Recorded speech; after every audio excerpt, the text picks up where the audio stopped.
Chapter 31. Questions, Answers and Unexpected Profanity.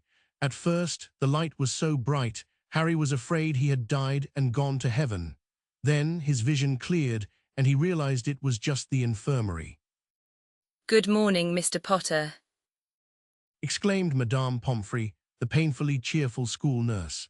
The last time he'd seen the woman, she'd harangued him for being so foolish as to blow out his eardrums by casting a sonic curse at his own head, but she seemed much friendlier today. Perhaps it was because this time his wounds weren't self-inflicted. Harry slowly sat up and noticed his glasses and his wand on the bedside table. Donning the former, he saw that there were a surprising number of gifts and get-well cards on the table, both from various Slytherins and his friends from other houses. Then he saw that Jim was in the next bed over, still asleep, or possibly comatose. Harry had no way of knowing, and with an equally large assortment of gifts from his own fan club. Harry reached over for a cauldron cake and said, "Good morning to you as well, Madame Pomfrey. I don't suppose you can tell me how I got here. Last thing I recall, I was being choked to death by the animated corpse of my defense instructor." The nurse stared at him. "That's a rather lurid description, Mr. Potter. You and your brother were brought in early Friday morning, along with several of your friends." He looked concerned at that, but she was quick to reassure him. "Everyone else only suffered from some minor cuts and bruises and was right as rain and sent back to their dorms within the hour. You and your twin, however, were comatose for several days, some strange form of magical shock. Your vital signs were fine, and you both came out of your comas last night, but as bed rest was still prescribed, you were both left to sleep until you woke up on your own. Incidentally, today is Monday, June 8th. Now, any other questions you have should best be answered by the headmaster or your parents, all of whom I have summoned." Harry frowned at that, but figured it would be unavoidable. He briefly considered whether he should insist that Snape be present as well, as was his right under the injunction his solicitor had filed. Then he remembered what Voldemort had revealed, that Snape had been a Death Eater. That Snape was the one who told Voldemort about the prophecy. That Snape, as much as Dumbledore, the Potters, or the Dark Lord, had inflicted 4 privet drive on him. "One last question, please. Do you happen to know the outcome of the Gryffindor-Ravenclaw match that was scheduled for last Friday?" He asked. She shook her head sadly as she looked over at Jim. "The Gryffindors had to move a chaser to cover Jim's spot and played a man down the whole game. It was the worst defeat for the Gryffindors in 300 years, they say." Harry smiled. "I'm sorry I missed it," he said softly as Madame Pomfrey returned to her office. "I'll bet you are." Jim sighed from the next bed as he struggled to sit up.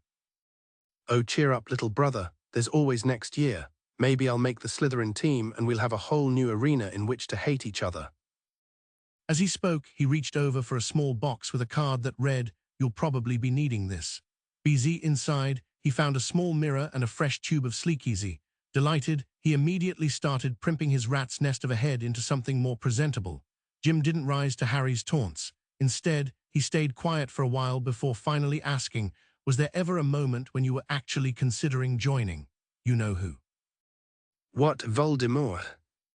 said Harry, enjoying the sight of Jim flinching at the name as he carefully adjusted some stray hairs.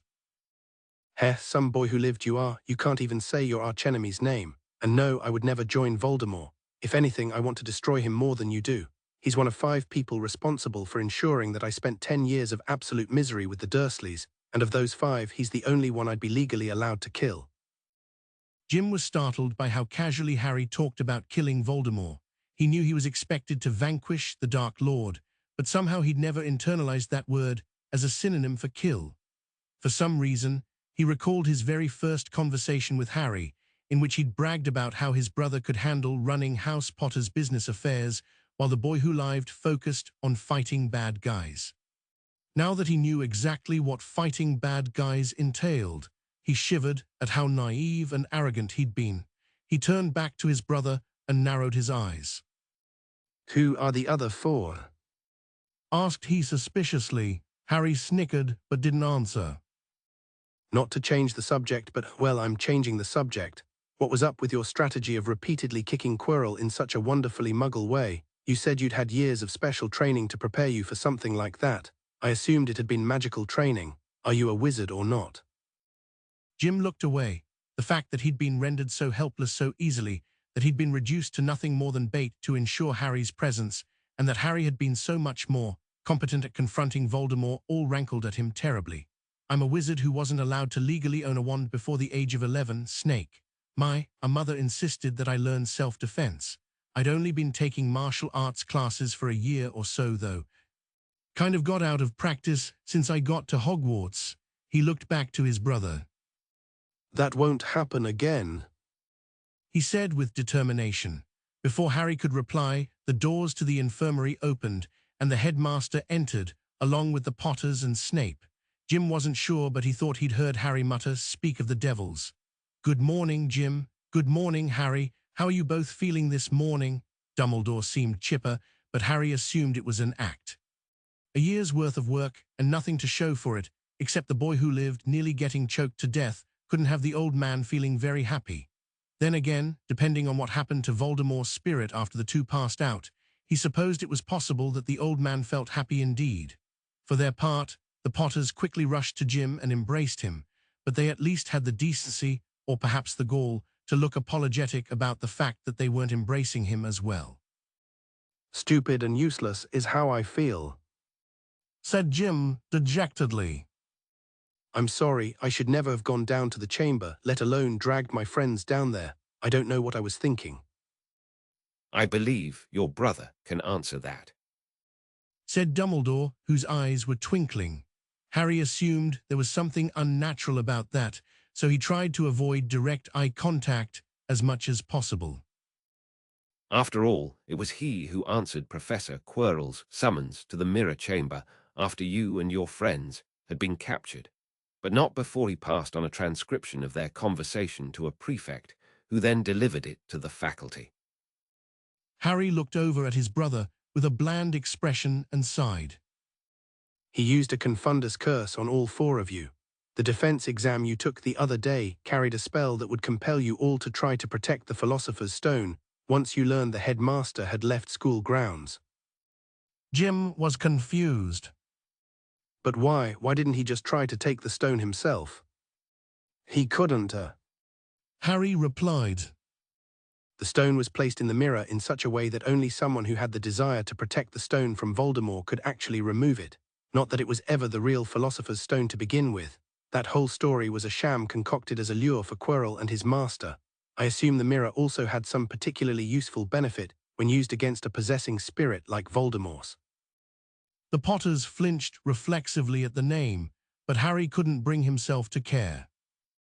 After all, that would have been a very roundabout way of dealing with the situation if it had just been Quirrell you were worried about. Quite so, Harry, said Dumbledore.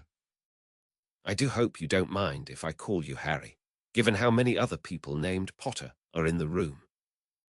Harry shrugged while suppressing the urge to ask if he could call the headmaster Albus.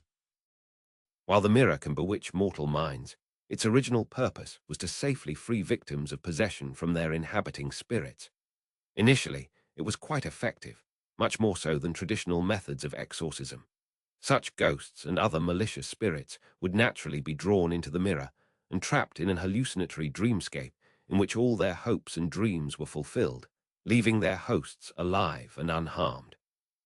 Eventually, after all of its worldly desires had been satiated, the spirit would dissipate.